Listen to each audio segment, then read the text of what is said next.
There's no easy way to say this.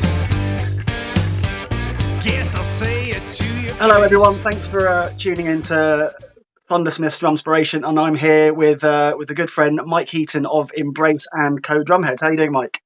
I'm good, thanks. How are you doing? You all right? Yes, busy. You know, for those who don't know who you are, obviously, tell us a bit about really sort of how you became, how you got into drums. You know, why didn't you get into, I don't know, recorder like most kids at school? Uh, well, yeah. I mean, it's kind of it's quite a well documented story because I kind of started playing drums when I was 11, Okay. and it was very much by accident. It wasn't because I wanted to be a drummer at all. You know, sorry to disappoint all the drum people out. But no, it was basically I was really into the kind of the first wave of punk, so Pistols, Clash, etc. And I just fell in love with Steve Jones's white Les Paul that he had, which is just such an iconic guitar. So for my 11th birthday, I said, "Oh, can I have a white Les Paul?" Obviously, knowing that I wasn't going to get one because they cost a fortune. But my dad, in his infinite wisdom, basically when he was at school, he'd done a little bit of drumming, a little bit of core drumming when he was in the army, or cadets, whatever it was, and he saw the drummer's role in a band as being the least debauched, because he was seeing the Pistols and the Clash and all the Damned and all these sort of bands, and it just absolutely horrified him. You know, he couldn't get his head around, you know, punk and stuff, because this was like the late 70s. So he decided to buy me a snare drum for my birthday instead. So I woke up on my 11th birthday. I had a snare drum, little Premier snare drum on a stand, and that was it. That was it. I started hitting it. My mate, who was the same age, had actually got an electric guitar for his birthday. So we started making noise together, and that's literally all it was. Because I couldn't play the drums, and B, he couldn't play guitar, but it was the punk ethic back in the day. You know, it was like, you know, you don't need to be able to play an instrument to be in a band. So we said, yeah, fuck it, we'll form a band, and we formed a band, just two of us. I think we called it or Satan. They were the first two names. And we just started bashing around, and it grew from there basically. And I just gradually, every birthday and every Christmas over the next few years, I got another little bit of drum gear. Firstly, a kit that my dad had basically put together and built. The hi-hat stand was on a piece of plank of wood, just because, you know, there wasn't a lot of money around, so you just put things together. And then eventually, not eventually, so I had that blue drum kit, which was like, the toms were two bongos. There was no floor tom, snare drum, and this really old bass drum, and some old hi-hats that he'd found somewhere. And I had that for a year. And then he found this second-hand drum kit, and he actually, bless him, there was a company in London, near London, called a Supreme Drum Company, and they were the only people in the UK you could get wrap from. So he took down and bought some red wrap and bought a knackered old Premier kit and wrapped it himself.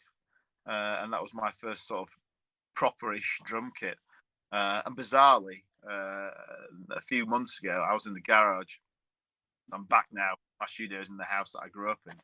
And I actually found some of the red wrap that he used to make that drum kit. Awesome. Wrap. So yeah, that's how I kind of got into it. And then after that, like I say, every birthday or Christmas, it was a cymbal or a kick drum pedal. Or I got my first proper kit when I was 16, which was a Premier APK, first new kit. Yeah. Got that because basically, Fran had passed away and left a little bit of money, so got my first drum kit, which was an APK. And then a couple two later, it's a story of people passing away. My granddad passed away, left some money, so I bought my first, I guess, really good kit, which was a Yamaha 9000 recording custom. Yeah. Which I sold when we got a deal with Embrace, and I wish I'd kept it because it was an absolutely fantastic. It was a beautifully made kit. Sorry, my phone's doing funny things. And yeah, that was kind of it. I just kind of fell into it, really, drumming wise, and then just got the bug from it, and then loved it. And yeah, just joined numerous bands along the way through my teens. Until I joined Embrace when I was 20. What was I, 22 or 23? I think when I joined Embrace. So I never really had many lessons to speak of. I had a few lessons when I was a teenager because I wanted to be a session drummer. I soon realised that wasn't going to happen because it was too much like hard work, and he had to learn too many different things. So I kind of, and I got, unluckily for me, I got to a really good level of playing without learning too much. You know what I mean? But or a reasonable level of playing, enough to play in bands. Then I didn't learn any rudiments or anything until I was in my 30s, and I suddenly looked back and went, "Why can't I do all these things that all my heroes do?" And it's like, because you never learned how to do a paradiddle, you never learned, double stroke rolls properly. I just kind of blagged it and just got through it. But then I spent about 2 or 3 years relearning all this stuff, and that's when I started teaching, because I suddenly looked at what I'd learned and thought, I need to tell all these kids that are starting out, spend some time getting the basics right, and you'll be a lot better drummer. Anyway, that's a really brief, rambling answer to your question. No, it's great, because I mean, sometimes most people I know who are guitarists, bassists, or celloists, or whatever, they're either kind of forced into an instrument from a young age, or just the family was musical, classical, whatever, and I kind of, I'm not saying weirdly, the first time I kind of picked up the sticks was, I think when I was about 12 or 13 in this local church, and I just kind of took off from there. They didn't have a drummer, and they wanted to start off a band, and it kind of went from there. And I sort of don't do the whole church thing anymore, really. But I think I've just listened to music that I like. So from Zeppelin to Testament to, I don't know, AC/DC, the Beatles, the Who, etc. And I've kind of developed my own style playing or whatever. I think, like, personally, I like to play with like a kind of swung feel. And like drummers like Michael Miley, Rival Sons, he plays with that kind of feel, and it just, for me, it kind of feels quite natural. But like, say, watching you in videos and things, and live, I'd say you're very much like a groove drummer. You kind of play in the pocket, very solid. And when you say about rudiments, I should learn more, but I think it's like neglecting sort of laziness, stubbornness, and sort of maybe not realizing how important they are.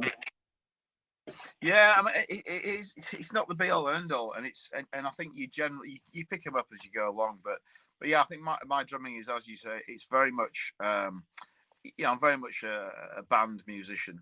I'm not into the solo, fast as fuck licks and all the show off stuff. Because I can't.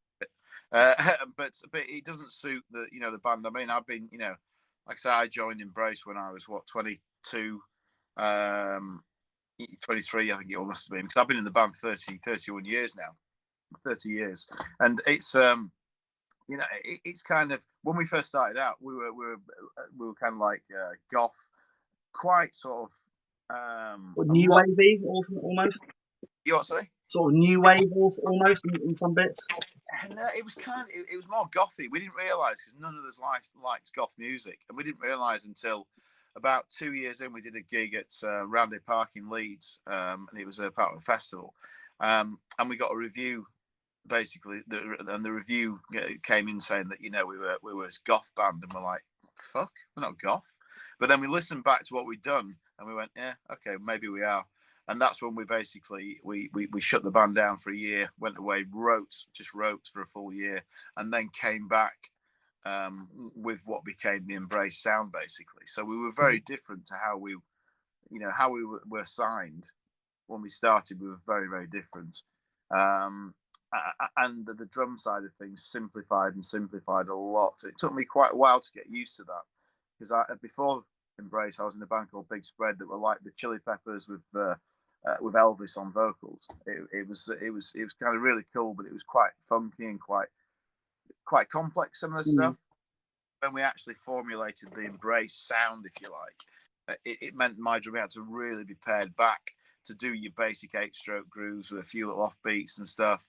And it took me a while to get my head around it. At first, I was like, "Oh, this is boring as fuck. This is, I don't want to do this." But then you get a different mindset. You get that mindset of playing for the song more. Yeah. and being part of the band rather than being an individual.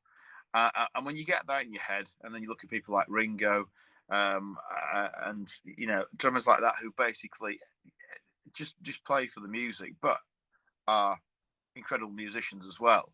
And sometimes you can just enjoy playing a straight 4/4 groove for 4 minutes. You know what I mean? With like very a limited amount of fills in there. It's about how you deliver the basic grooves.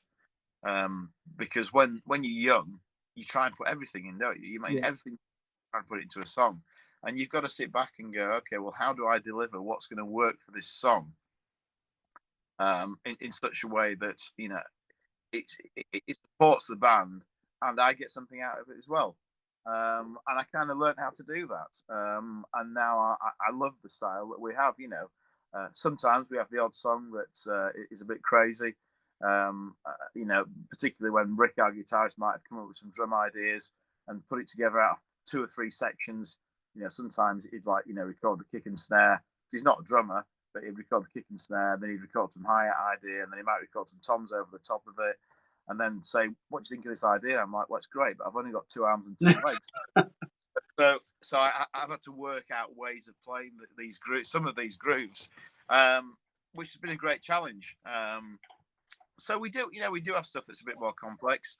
One of the songs, in fact, the first song on the new album, "Death Is Not the End," which is what we've been the set with on the tour, has quite a complicated crossover hand groove between the tom and the snare, and every night it got me absolutely shitting myself before I went on, because if you just catch, it's one of those grooves where you can't think about it, you just have to play it. Yeah.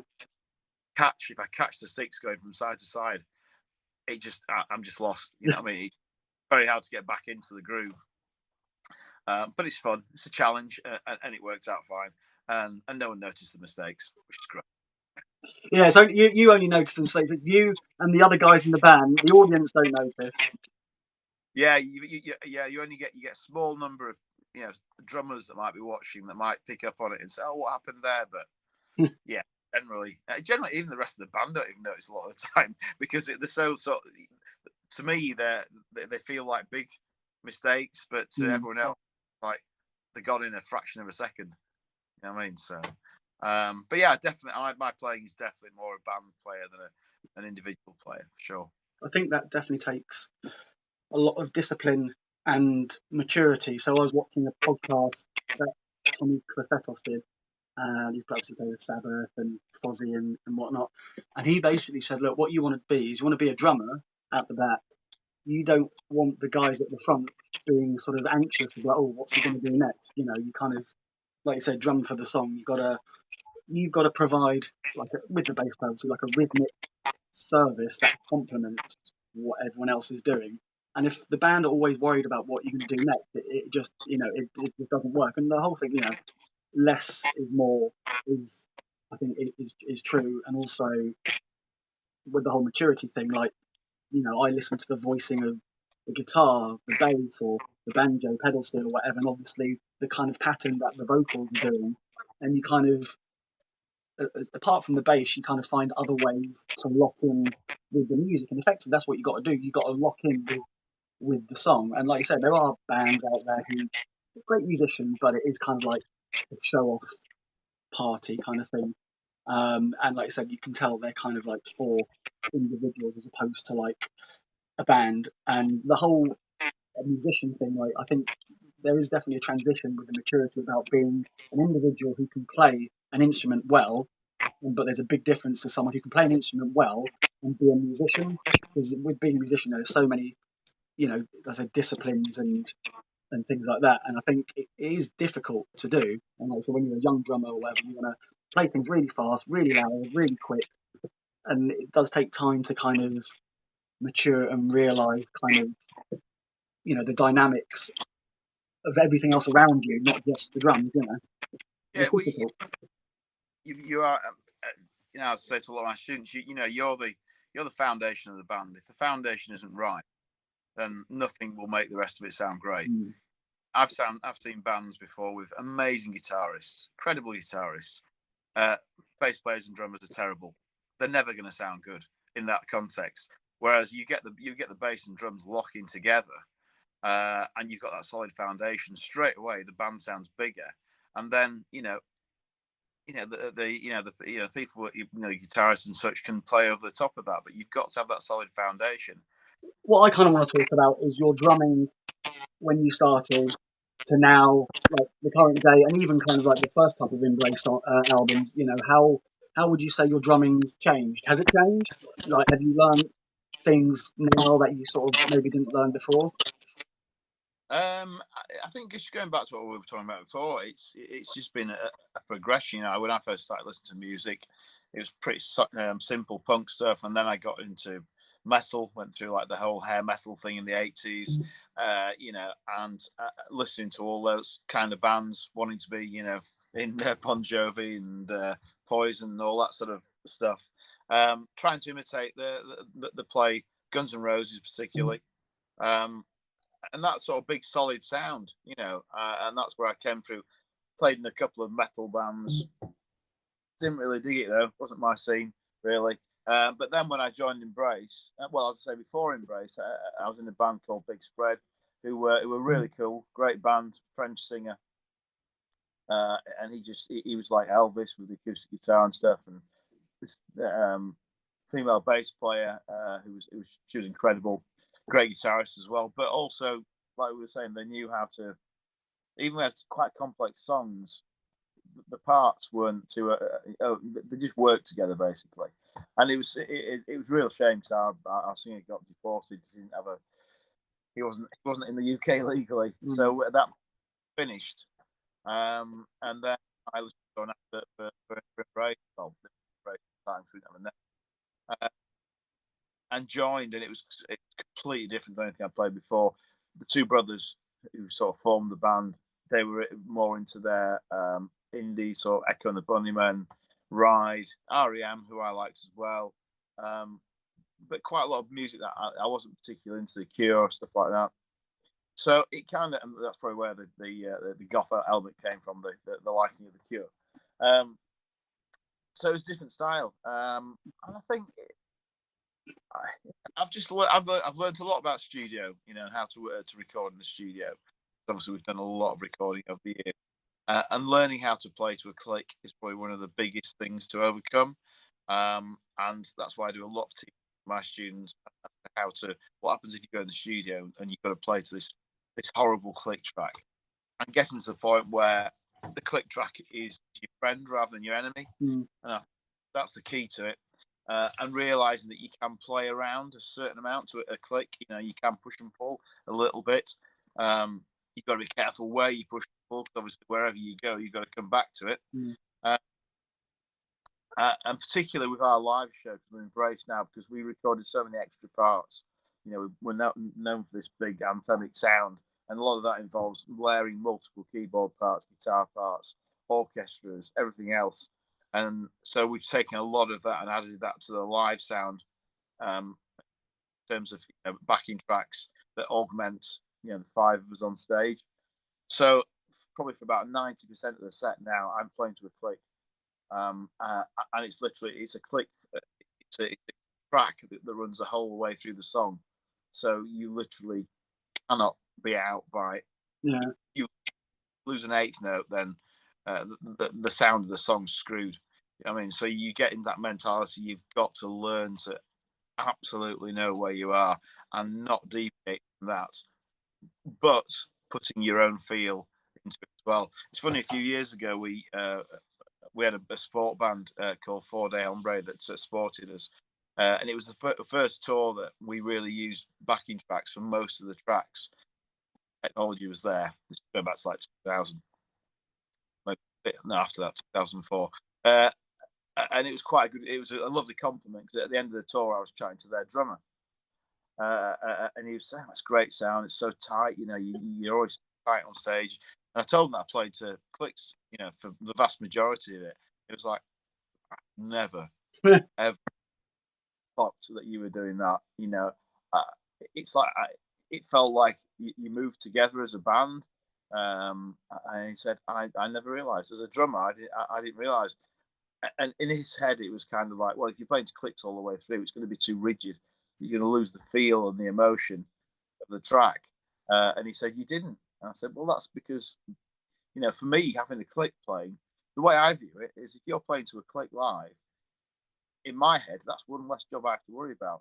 I don't have to worry about the song, because that was something that I was used to worry about before, to the point where I used to have like a metronome next to me, and I'd watch the click for like 5 seconds before I start the tune, because always worried about being too fast.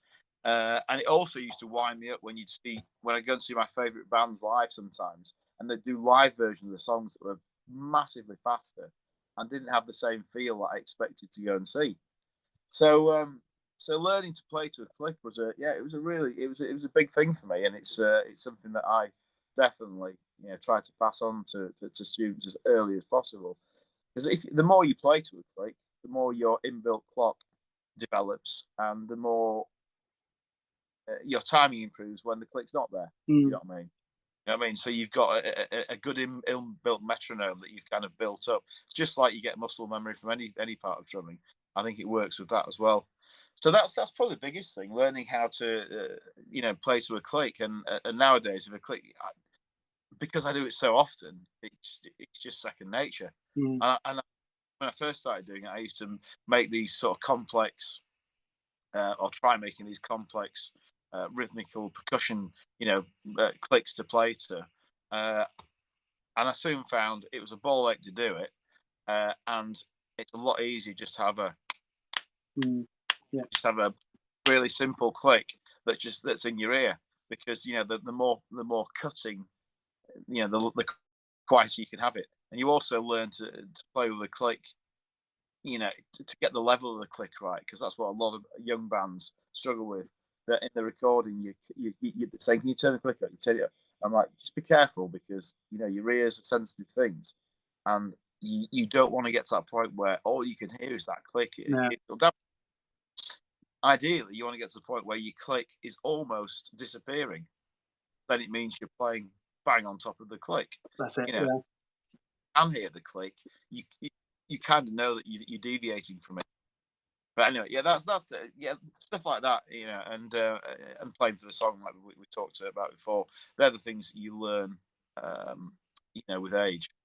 Definitely. I think what you think about the click, you learn to play with it as opposed to against it. Like I said, if you can hear the click, you kind of you're playing off the beat, or too fast, too slow. I remember when I interviewed Adam Box from Brothers Osborne, he was saying sometimes he'll have the click hard pan right, and then like it's the other instruments in the track hard pan left, and sometimes he said he'll take his left ear out or his right ear out, just sometimes again just for a different feel, just to maybe play a little bit differently. But sometimes he said, look, he's playing to a click for so long, he kind of knows that he's in time, but then at the same time, he said, a click's so important because you can't trust yourself that you're always in time. So you can never say you're always in time. You'll be slow or fast by like a millisecond, and he said, the click is there to help you. It's not, like I said, it's not there as your enemy. I mean, I played to a click the first time I won a Battle of the Bands competition, and went to the studio, and I was like, play to a what? I was like, I'd never heard of it.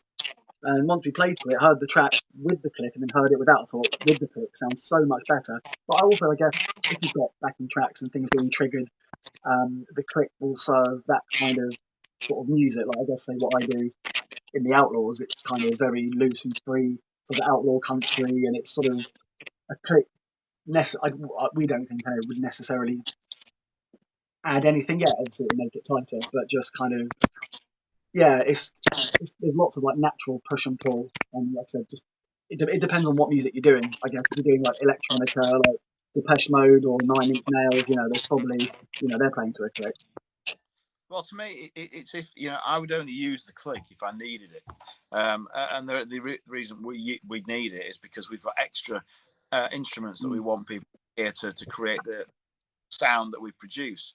It's like with Landsharks, my other project. We never use a click live at all, because it's all music. Go in the studio, because we record all the stuff here in my studio. Regardless of how many layers of sound we put in there, when we go out live, it's just the five of us. We don't anything, and that's kind of quite nice for me because it takes away from, you know, the Embrace live experience is very, very different to the Landsharks live experience. And in Landsharks, I've had to learn to temper my tempo because you know, in the first few shows, I was doing that thing where we recorded at a certain tempo. I thought I was counting in at the right tempo, and we were just playing these songs far, far too fast.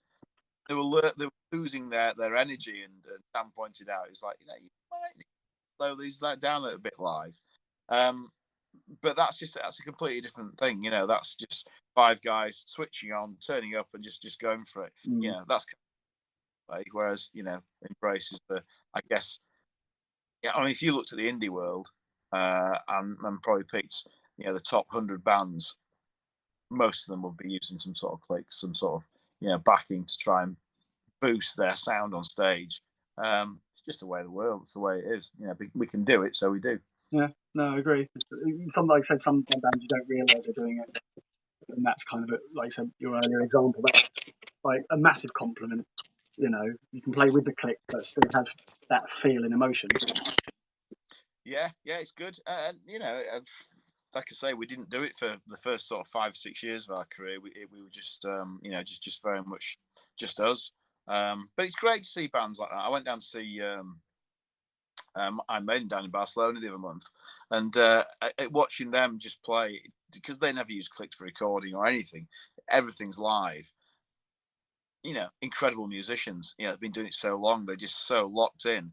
It's just a pleasure to watch that sort of thing, knowing that it's just literally them on stage that you're hearing, nothing else. You know, no added vocals, keyboards, blah blah blah, whatever. It's just those guys playing. It's just, yeah, it's a thrill to see. They've probably been playing so long, they're kind of used to each other that much. Yeah, of course, yeah. But yeah, I mean, it's incredible. I mean, like Metallica, apparently they don't use a click very often, but again, sort of, yeah, there's not like extra synth or like sound here's or anything going on. Yeah, it's difficult. It just depends, like I said, on what kind of music you're doing. I mean, do you have now or like back then, have your drumming heroes, have they changed? Like, you know, are there heroes you had then, which are like now you've got, you know, there's some modern drummers who you really look up to? Yeah, I'm not really much of a drummer geek, more so since setting Code up, because I've met loads more drummers. But my old school, you know, I mean, my favorite drummer of all time is really boring, because it's John Bonham. Like a lot of rock drummers, just because of the feel, and because Led Zeppelin are one of my favorite bands of all time as well. So, you know, having a band, you know, and the drummer that do the same thing. Yeah, I think Bonzo was an amazing drummer. You know, I think Dave Grohl's an incredible drummer. You know, I think what he adds drum wise to things like, well, obviously the early Foo Fighters stuff, and Nirvana, and like Queens of Stone Age, obviously, and then with, you know, with Josh Homme when they did, what was the album? Got the bad's called Them Crooked Vultures. Yeah. You know, if you listen to the drum parts are really interesting, and not, he always takes a slightly different view on things from what I can see, and he's a great drummer. I think he's an amazing drummer. But you know, modern drummers, call them modern.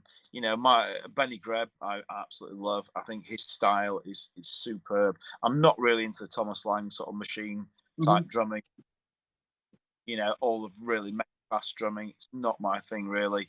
You know, it's more based around, you know, the groove side of things. So yeah, I mean, there's some great Andrew Scott, who's one of our code artists, incredible drummer. You know, he came down to do some filming, and just watching him. Ian Matthews from Sabian, you know, when he came to do some filming, you know, it opened my eyes, because I'd heard what he'd done with Kasabian, and a lot of it's playing for the song, like I do with Embrace. But as a drummer in his own right, jazz drummer as well, oh, incredible. Could watch him all day long. You know, and you know, the educators like Don Famularo, you know, people like that who just spend their lives going around the world educating. I think they're incredible as well, because particularly Dom, he's going through, you know, a difficult time at the moment with cancer. But the energy he has to pass on to other people is phenomenal. But I love. I mean, I've been listening to a lot of. I always get them mixed up. Dio, Vinny Appice, Dio, and Sabbath. Oh, just love it. Going back to the Mob Rules album and first couple of Dio albums, I think. Yeah, just incredible. The sound as well. And for me, it's a great drummer is somebody again who has their own sound. They can play any kit anywhere in the world and they'll sound the same. John Bonham, Phil Collins, say for instance. Phil Collins, incredible drummer. Roger Taylor. Roger Taylor is probably one of my drumming heroes. I think he's just what he did with Queen is just incredible. And the guy who got me into drums once I did get my drum in the first place was Paul Cook from the Pistols. Because I just loved his straight ahead sensibility, powerful playing. Just never mind the bollocks he's playing on that album is just. It's very simple, but it's just absolutely what it needed, and so powerful. So, yeah, a lot of drumming heroes, but I don't sit and listen to drummers a lot. I prefer to sit and listen to bands. Yeah. Because I think, again, going back to the maturity thing, I think when, if I go to a gig, I'll watch a drummer, obviously, but I'll kind of watch the guitarist and the bass player. I don't know how to play guitar or anything, but I kind of. That's what you've got to do in a live situation when you're in a band. You've got to listen to the other instruments, and it just blows me away when I've gone, I've seen Rival Sons, or I've gone to see Slayer. It's just, really fast thrash metal, but it's just like you're watching everything else. You think, bloody hell, Then you look at Dave Lombardo doing all his quick doubles, and it's like you kind of can't quite sort of comprehend what's going on. I mean, going back to what you're saying about solid drummers. I mean, Charlie Watts from the Stones, he's a very solid drummer. Nothing like overly flashy. And I always forget his name. The guy who's the drummer for Blondie. Quite a punk drummer. Do you know his name? What's his name? Clem Burke. Yeah, Clem Burke. He's great. He's very very solid and very he's slightly say more flashy than he used to be, but he's I watched this thing they did in a nightclub in Berlin called Berghain. It's called Berlin Live or something. And he's great, from when he's quite young to now. He's just a phenomenal drummer. And again, it just suits the kind of punky, sort of new wave-ish sound of Debbie Harry and the band. The other thing I wanted to sort of touch upon, and this is going to what you do with your left hands is discipline. So before a gig, do you have a warm-up regime?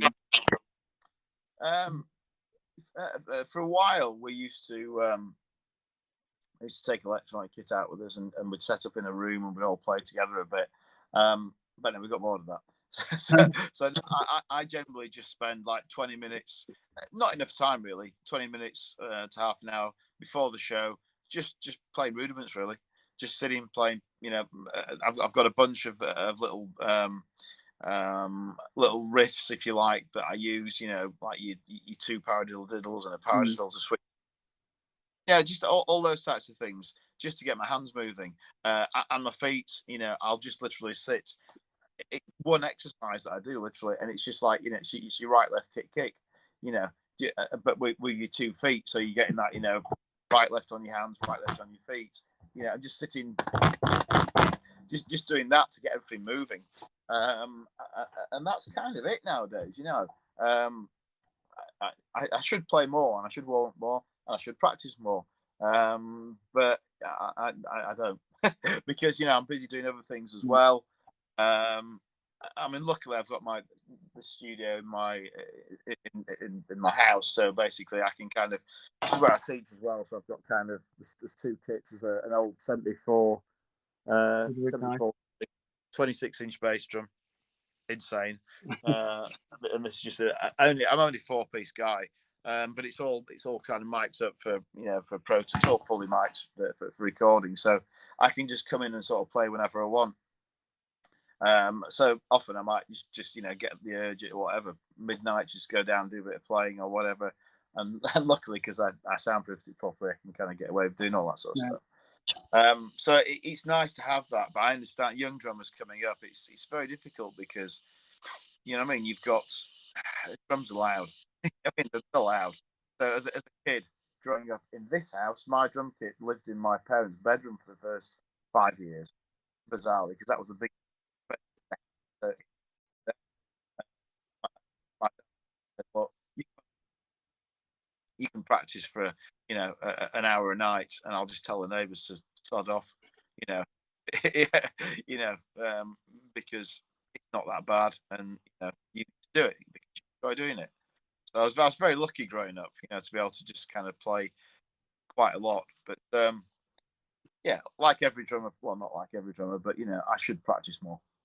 Yeah, I think that goes for everyone. And I think like warming up. Yeah, I should do it more. I maybe do like 2 minutes, and you're like, yeah, I'm fine, but I kind of like stretch my hands. Like you're going for like a run, kind of make yourself limber. Because there's nothing worse than feeling stiff. At a gig, your wrists start cramping up. You don't want carpal tunnel either. I haven't had it, thankfully. But yeah, you just want to feel like every limb of your hand, your fingers, your elbow. Because some people think you kind of play like your whole arm with the drumming, but really, I mean, from what I so how I play is kind of obviously a lot of it from your finger movements, your wrist movements, and kind of there, and that kind of stays almost still because you kind of But I guess it depends on the kit you're playing, what sticks you use, style of music. There's lots of different factors to, I guess, the movement. You've got 2 kick drums, 1 kick drum. It's all kind of it's all relative. Yeah, Obviously, what I want to talk about is Code. So I mean, I've been with Code. I don't know, like what we now 22. No, 4 years, maybe earlier. I don't know. Yeah, yeah, 3 or 4 years maybe. And yeah, I want obviously there's people who don't know who Code are, or there's people maybe who do know Code, but there's like, okay, well, what about Aquarium, Remo, all the other kind of brands, and I guess they don't understand the history. So tell me about Code, its origins, what inspired you to start up Code, and obviously how you've grown so much. So tell me about the journey of Code. yeah. I mean, it started. I didn't start it. I can't take credit for that. It was James Potts who started the business. Pardon me, just out of frustration one night of having a damaged drum head by Rico and not getting any luck from trying to get it replaced. And he just bought some heads, from a Chinese factory and brought over.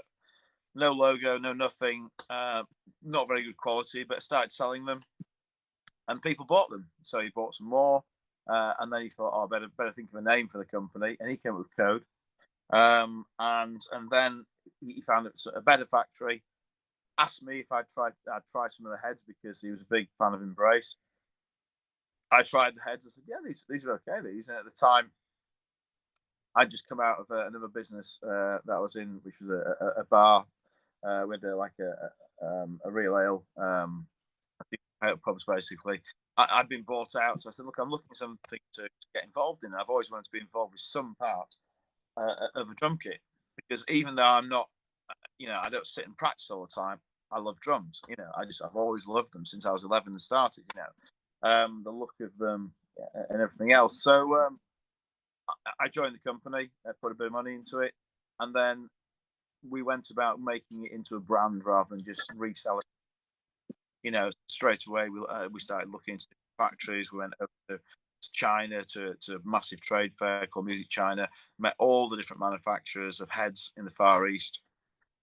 Narrowed it down to the company we're still with now in Taiwan because the quality was infinitely better than the heads that James was buying. They were willing to develop things, so I was developing different types of heads like the TRS, etc. And then took the brand, and then I came up with the idea of the logo. The idea of the logo, the interlocking letters, came from Emerson, Lake and Palmer in the 70s. Yeah, nice.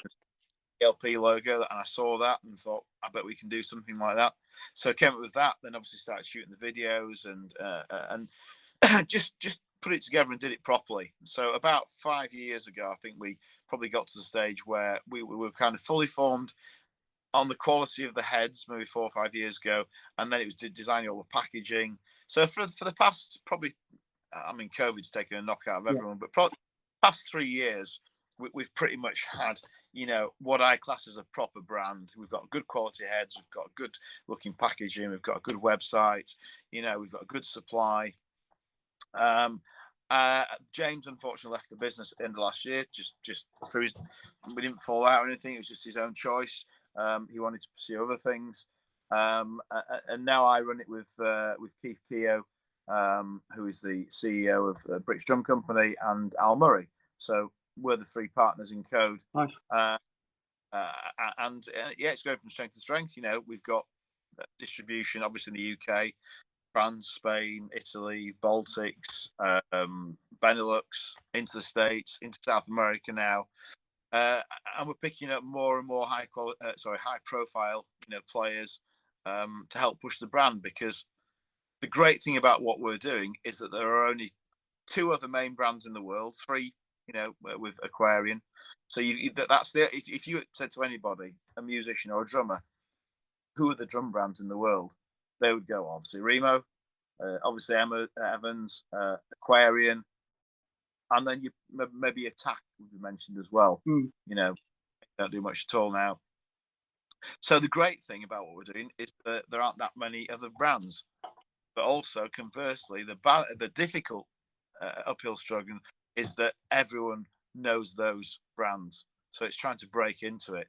It's kind of similar to probably in the 70s and 80s when if you were going to play guitar, the vast majority of people would go Fender or Gibson, and we had all these Far East and new brands coming in like Ibanez and things like that would market, and they had to try and work their way into it. And it took a long time for people to look at those other brands and respect them as being equals, and we're not trying to say we're better than anybody else. We're just trying to say we are equal to everyone else, and we are a different choice.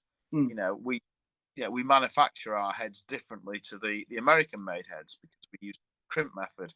Personally, I like it because I find it a lot easier to tune, and tuning for young drummers is a nightmare. It took years and years and years to learn how to tune a drum properly, to the point where I had people coming in to tune my kits on the first couple of albums for Embrace because I couldn't work it out. I couldn't get what I wanted. It then clicked. But I find them a lot easier to tune. So that's kind of where we're at the moment. We're growing year on year. We grew through COVID miraculously. It's kind of onwards and upwards. That's where we're with the brand. If anyone wants to check it out, it's codedrumheads.co.uk, the website. Have a look on there. There's videos of all the heads so you can hear what they sound like. We're going to be reshooting all those videos as well next year and giving the website a whole new rebrand. But as it stands, that's a potted history of where we're at. Yeah, I mean, I can testify, obviously, using them. So my setup, I've got couple of generators on the batter side and the resonant. And I found, by using those, 2 double ply heads, it gives me a natural EQ. The Q drum kit that I use, is quite a warm sound anyway. Obviously a Blast 22 coated on the kick drum batter. So Enigma on the front, and then with the snare. So I mean, there's a couple of things obviously. So I got the tone adapters from you maybe over a year ago, and it's fine. I only use the white one because the sort of the thinner sort of surface area, because I think it just gives me that enough EQ, but also still lets me have a bit of the tone. So yeah, they're great. I use them every gig. And then the Sterling head. That's literally I've used that. I've never gone for anything else. I think when I spoke to you, I think you said like the TRS was for more like your hard hitters. But the Sterling, it's just got a real nice warmth to it. And like the thing about the tuning, like I have no problems tuning it in terms of the heads are consistent in their sound. From one generator to another, it's the exact sound that I want.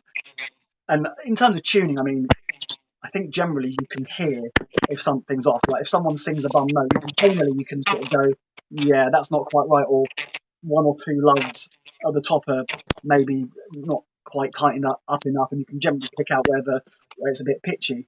And yeah, like literally, I can crack that head up as much as I want, or I can have it quite loose. And you've got the reverse donut at the back, and it's great, you know. And obviously, like I said, it just depends on what sound you want. You know, I used to play clear heads, but coated I found over the years just the sound I want.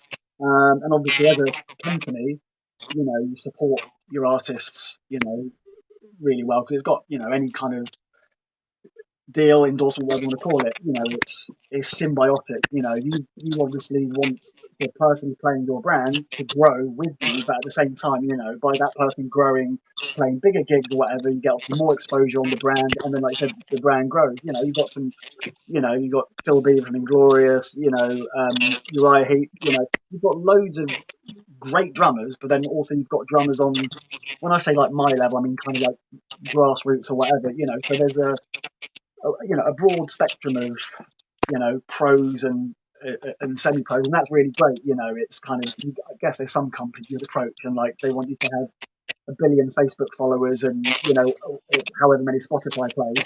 And I guess, you know, like yourself, you understand that people have got to start somewhere.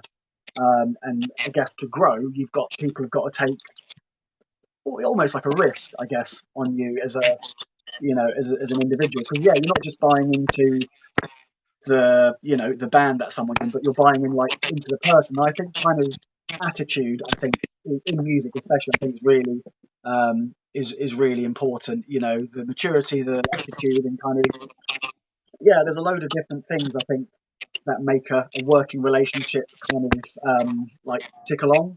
I think You know, that's a very good point you make, and it's very important for us to have, you know, like you say, you know, we all start somewhere, and we're at a certain level at a certain point of our career, and you know, a lot of the players that are starting out can't afford, you know, to spend a load of money.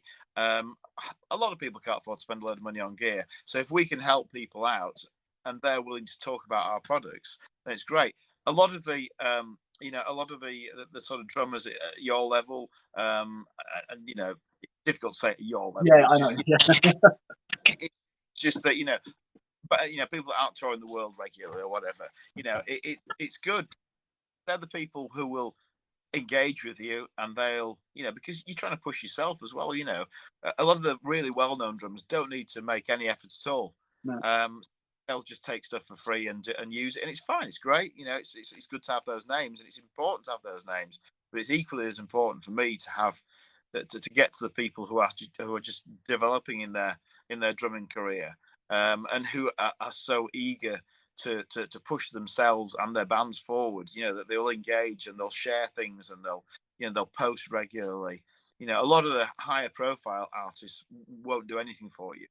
You know, but James used to say, like the foot soldiers who are out there gigging all the time, maybe not around the world, but you know, around the UK, and just, you know, enjoying what they're doing, and we're just helping them to be able to afford to change their heads probably more often. Mm.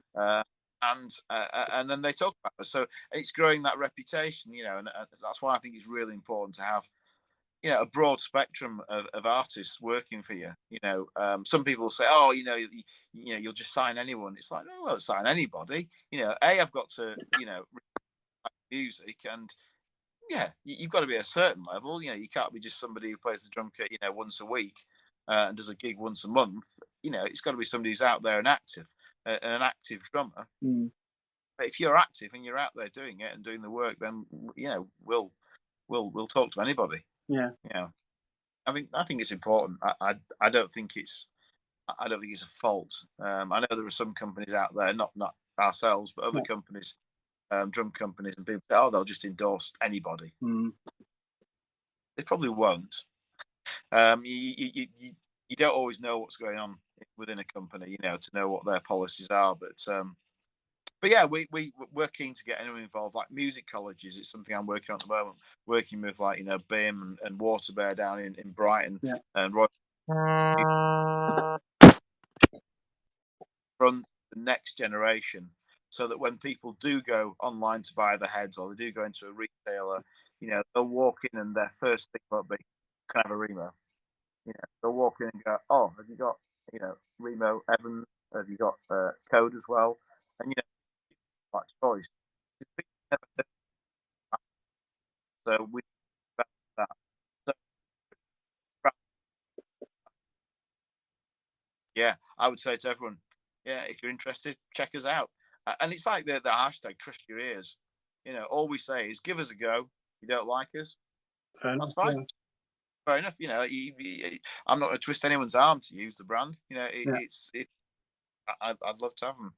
I think there's also like, so sort of two things. So like with any of the gear that I use, I like to sort of really get down into the real sort of technical side of things, because I guess you can understand how to play the drums and tune them, but the kind of the craft behind it, it's a bit like whiskey. I love whiskey. When I did a distillery tour, my partner's dad, like in 2004, I mean, prior to that, I think maybe, 2013, I was starting whiskey and I was like, I don't really like it. It's just kind of harsh alcohol. But I went to like Glenfiddich, Glenlivet, and Aberlour and did all these tours. You got to hand fill a bottle from a cask of your choice, kind of thing. And honestly, just the painstaking time and craft that goes into making whiskey, go bloody hell. And I guess it's like drum building, British Drum Company, the lengths they go to kind of put the kits together. It's not just banging out, a basic wrap or just doing like a glazed maple kit or whatever. There's so much craft and talent in what goes into, British Drum Company, and it makes you appreciate more kind of like what you're playing. But the other side of it, I guess, as being as an endorsed artist, and I'm not saying others don't really understand it, is kind of like the business side. So I won't go into it, but I work in produce as an account manager. You've got to understand the product enough to be able to sell it. And I think as an endorsed artist, not necessarily it's your job, but I think helping sell the brand to other drummers is a good thing to do. But also just understanding the business sort of ethics and stuff, because I think you can go, oh, try this head, it's great, it sounds good. But I think understanding the business and I guess kind of any like provenance and stuff behind it, I think that really helps sell a brand. Understanding all the intricacies and the history. That's why, I don't know, some people want to drive an Aston Martin over a Fiat or something. It's a history, and I think obviously seeing from where you guys started to now, just your growth has been phenomenal, and I think that's kind of one reason, as many others, why people, if they choose Code, would buy into the brand. Not just the product, you're buying into the person, the people who run it. And I think with the whole endorsement thing, you buy into the individual as well as other sort of factors. There's a lot of things I guess to consider with endorsements, and it's a lot of hard work. But I think you put hard work in, you're only going to get out what you put in. Basically, that's just life. It's true, and as long as I can sort of keep a hands-on approach with the business, I think it's good having a drummer that's running, the drummer that runs the business as well, because at least that when people do ask questions, as it stands at the moment, I can answer them all from a drummer's point of view. So I understand what they're talking about, rather than just talking to some sort of faceless person who doesn't really understand the product. So it's been a good journey, and it's moving in the right direction. But we're always up for bigger and better things. We want to do more in South America. Hopefully, we're opening up Australia soon, and Japan as well. So it's good. It's a good journey, and it ties in well with me being a drummer. In my drumming career, it doesn't get Code doesn't get in the way of Embrace, and Embrace doesn't get in the way of Code. They just work hand in hand. So good. Yeah. What I'm going to do, I'm going to end the session with some random questions, which I've been trying to do every time, and I've got some really interesting answers. Nothing to do with music. So, off the top of your head, tell me your favourite food, favourite savoury. Curry. Your favourite sweet. It could be a chocolate bar or a pudding, or. That's a very good question. Top of my head, I'm trying to think. I don't eat that many sweets. Revels. Oh, that's controversial. Okay. Worst beer. Budweiser. What? Say that again. It was Budweiser. Brilliant. Mike, honestly, I appreciate you taking the time out of your drumming and everything to talk to me about obviously yourself, Embrace, and obviously Code. I'm hoping the people who see this, drummers and non-drummers, will check out more of Embrace. Drummers check out Code, and hopefully at some point we'll get to meet at some point at a gig. Of mine, I hope I can come and see Embrace at some point when I'm not gigging. And obviously, good luck with Code, and obviously, keep doing what you're doing. It's great. You're doing something right, and thank you very much for joining me. No, thanks. It's been a pleasure, and thanks for your continued support of Code. Always appreciated, and good luck with everything in the future. And I say we'll meet at some point.